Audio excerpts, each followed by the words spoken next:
Le journal Étienne Nabédé.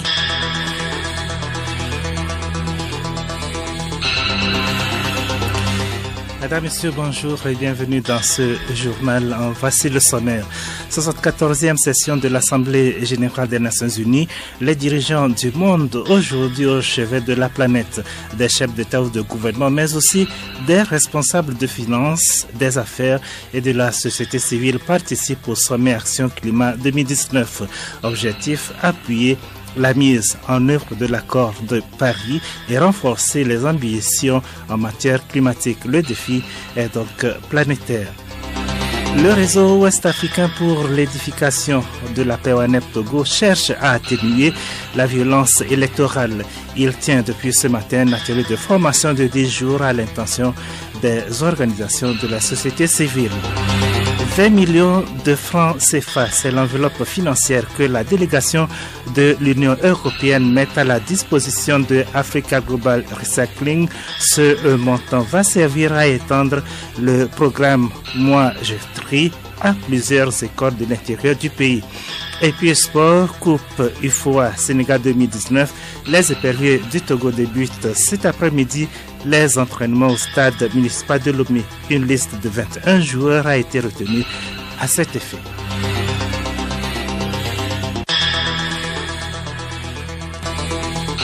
Radiolomé.tg. Mesdames, Messieurs, à nouveau, bonjour. La 74e session de l'Assemblée générale des Nations unies s'ouvre ce mardi à New York aux États-Unis. Plusieurs chefs d'État dont Faure Gnassingbé du Togo, mais aussi des responsables de la finance, des affaires et de la société civile participent au sommet Action Climat 2019. Geneviève Pougnon. Cette session sera axée sur, entre autres, l'éradication de la pauvreté, la promotion d'une éducation de qualité, l'action climatique et l'inclusion. Aux côtés de ses pairs, le chef de l'État, qui va participer à diverses activités de haut niveau, évoquera les efforts et les résultats obtenus par le Togo dans divers domaines, notamment dans la lutte contre la pauvreté, la couverture sanitaire universelle, la stratégie nationale d'électrification, l'éducation, le volontariat ou encore les infrastructures socio-économiques de base. Ce rendez-vous annuel de haut niveau sera également l'occasion pour Faure Gnassingbé d'échanger avec ses homologues et des partenaires sur les opportunités d'investissement au Togo et la mise en œuvre du PND. L'un des objectifs de ce sommet Action Climat 2019 est surtout d'appuyer la mise en œuvre de l'accord de Paris et de renforcer les ambitions en matière climatique. Le défi est donc planétaire, dit-on, mais quelle part les dirigeants africains doivent-ils prendre dans ce combat alors que l'Afrique est souvent présentée comme une victime du changement climatique? Nous retrouvons Geneviève Pougnon. L'un des obstacles à la lutte contre le changement climatique, notamment en Afrique, est souvent le financement. C'est pourquoi, à la veille de ce sommet climat tant voulu par le secrétaire général des Nations Unies, Antonio Guterres, les 24 plus importantes banques de développement national et régional du monde ont annoncé le 22 septembre la mise à disposition de 1000 milliards de dollars pour financer dans les années à venir des projets concrets et la transformation des économies, particulièrement des économies des pays du Sud.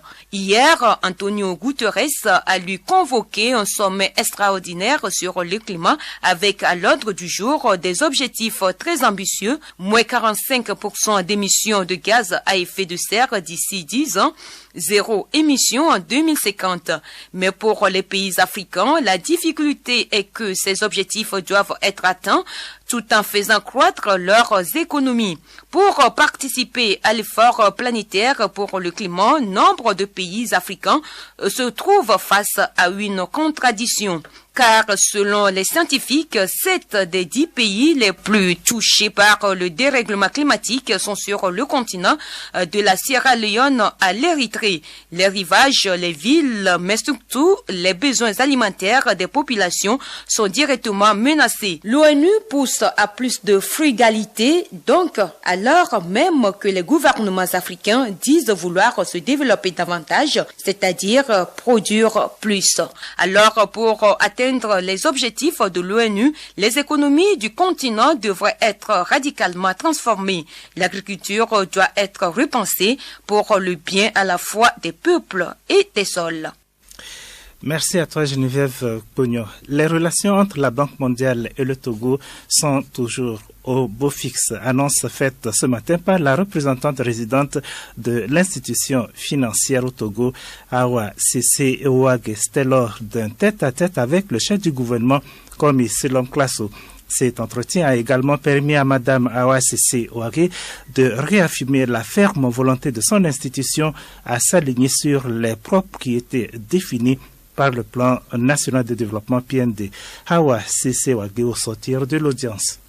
Je suis venue un peu pour lui donner la situation globale du portefeuille de la banque au Togo et de voir avec lui les priorités sur lesquelles il voudrait qu'on intervienne par rapport à la nouvelle programmation des ressources qu'on aura bientôt, qui est IDA 19. Donc en ce qui concerne le portefeuille de la banque, on va faire une revue sur la performance du portefeuille.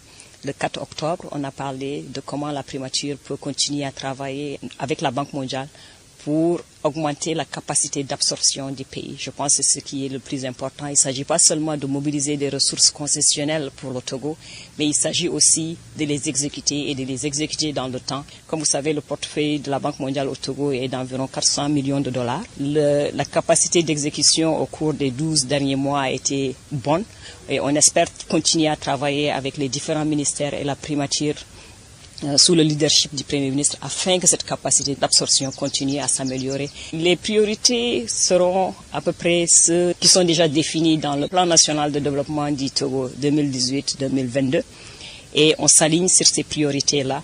D'abord, c'est appuyer le plan de réforme du gouvernement afin d'attirer un peu plus d'investissements privés pour financer le PND. Donc, les priorités restent plus ou moins les mêmes. Et la plateforme d'intervention, c'est le PND.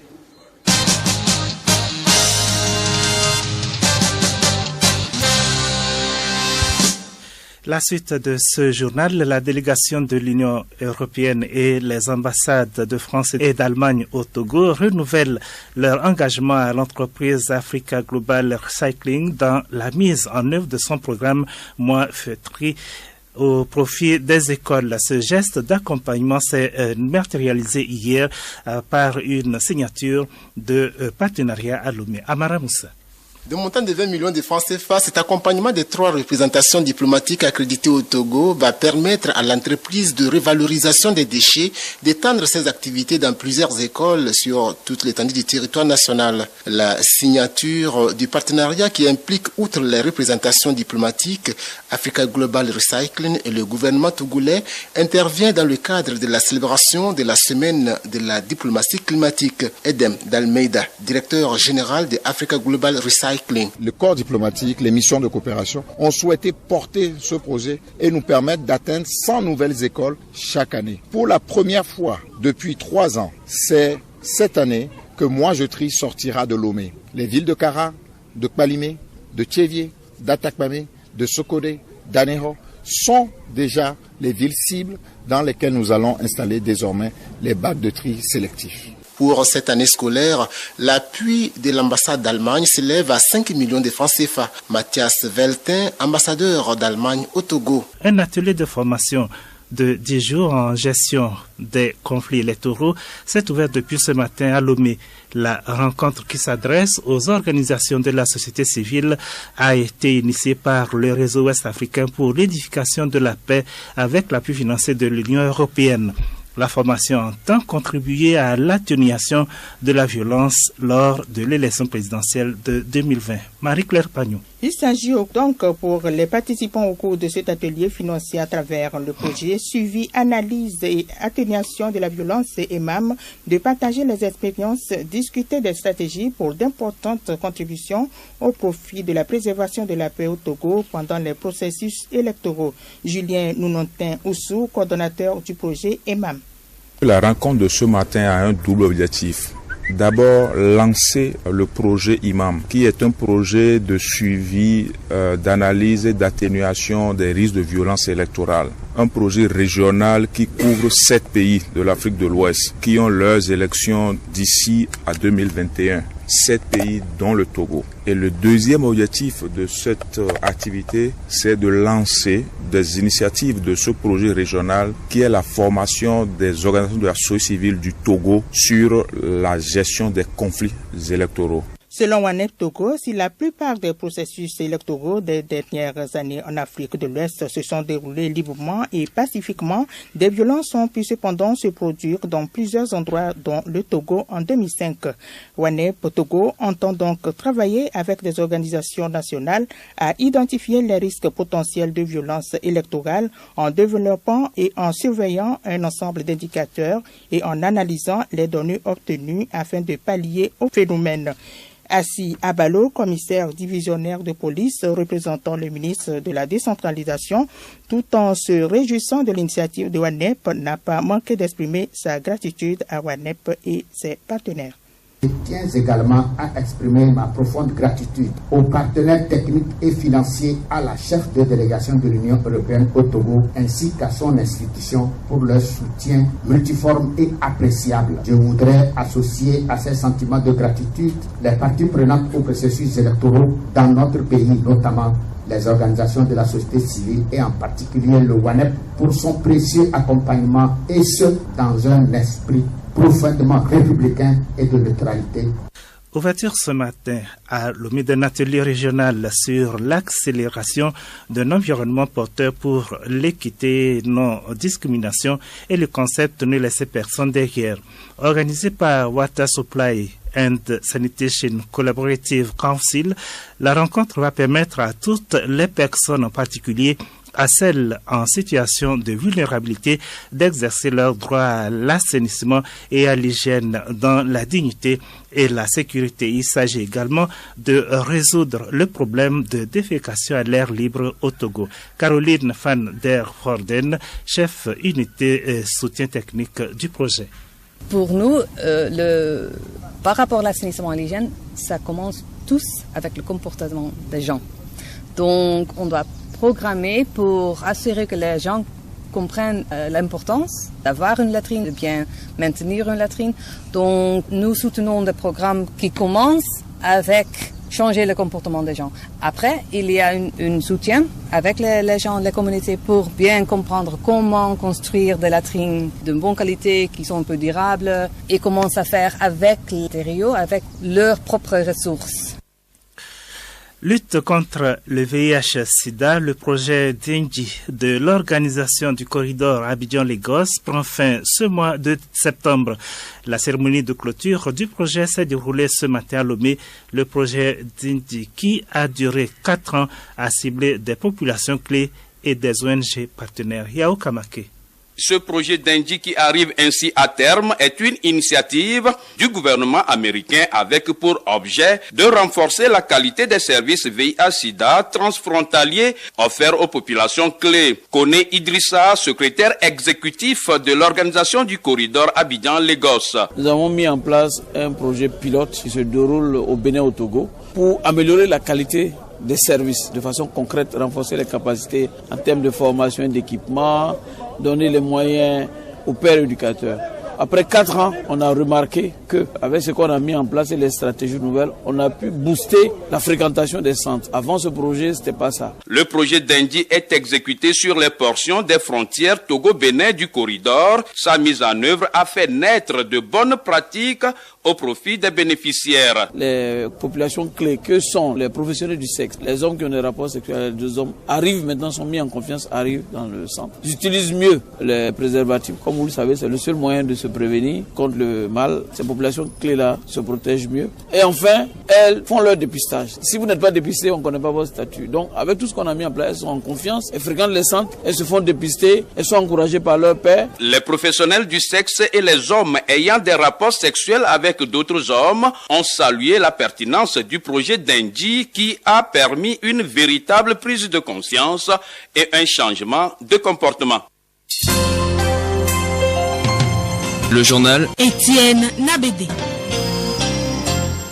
Le syndicat des fonctionnaires de police burkinabé est donc en colère et demande l'intégration de la police dans les forces de lutte contre le terrorisme, et ceci conformément aux recommandations du G5 Sahel.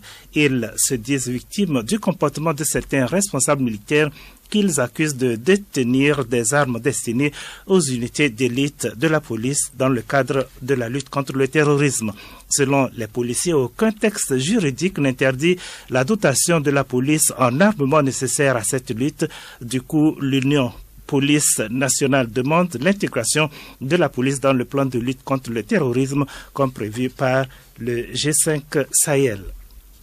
En République démocratique du Congo, l'OMS, l'Organisation mondiale de la santé, est au banc des accusés. Médecins sans frontières demande la création d'un comité indépendant pour coordonner la vaccination contre le virus Ebola. L'ONG dénonce l'opacité de la gestion des stocks de vaccins par l'Organisation mondiale de la santé. Médecins sans frontières pousse un coup de gueule contre la gestion du premier vaccin contre le virus Ebola par l'Organisation mondiale de la santé, accusée de faire cavalier seul. Elle dénonce par ailleurs le contrôle extrême imposé par l'OMS sur la filière de la vaccination. Les manifestations contre le pouvoir se poursuivent encore en Égypte. On comptabilise plus de 500 arrestations depuis vendredi. Des centaines de manifestants ont bravé l'interdiction de protester contre le pouvoir et exigé le départ du président Abdel Fattah al-Sisi, actuellement à New York pour les travaux de l'Assemblée générale de l'ONU. L'Égypte vit sous état d'urgence depuis une série d'attentats en 2016 et 2017. Par ailleurs, les manifestations sont sévèrement restreintes depuis que le président Sisi a renversé son prédécesseur islamiste Mohamed Morsi en 2013.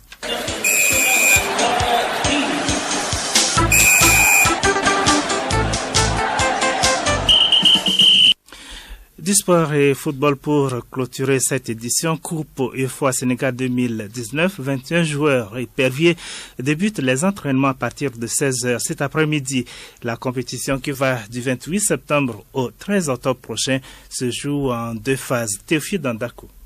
La première phase consiste d'abord à jouer des éliminatoires. Il y aura donc des matchs entre les 16 pays à Thiès au Sénégal. Le Togo sera pour son premier match face au Nigeria. Ce sera samedi prochain. Pour cela, la Fédération togolaise de football a retenu une liste de joueurs dont les noms suivent: Adjahli Moïse de Gomide de Kpalimé, Adré Kossi de Dito FC de Lomé, Agbozo Koulousse de Dito FC de Lomé, Ahoro Paro de Bokulosu de Lac, Aïgba Abdul Moubarak, le gardien de l'ASOTR, Akakpo Junior de l'Entente de Lomé, Akoro Bilali, à Sec de la Côte d'Ivoire, à Machuchui de Bokulosu, à Mekou du Kokovi de Dito FC de Lomé, Djandjeja Sofo de Foi dans le Dapon, Nyama Akate de l'AS Togoport de Lomé, Beignon Komlan, Bokulosu de Lac, Geli Kofi de Bokulosu, Koudagban Kossi de l'AICK, Uro Akoriko de Agua de Kusuntu, Sewanou Kodjo de l'AS Sonidep de Niger, Soule Idrissou de Dito FC de Lomé, Tchadenou Farid de Rafia, club de Guinée, Tchakei Marouf de Asko de Kara, Toudji Mensan de Gomide de Kpalimé et Zonor Ayaï de l'ASOTR.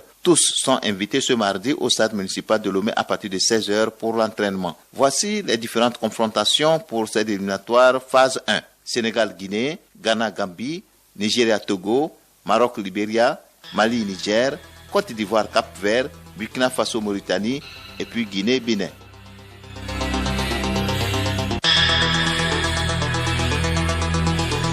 Mesdames et messieurs, ainsi s'achève cette édition. Merci de nous avoir suivis. Prochain rendez-vous avec l'information 14h.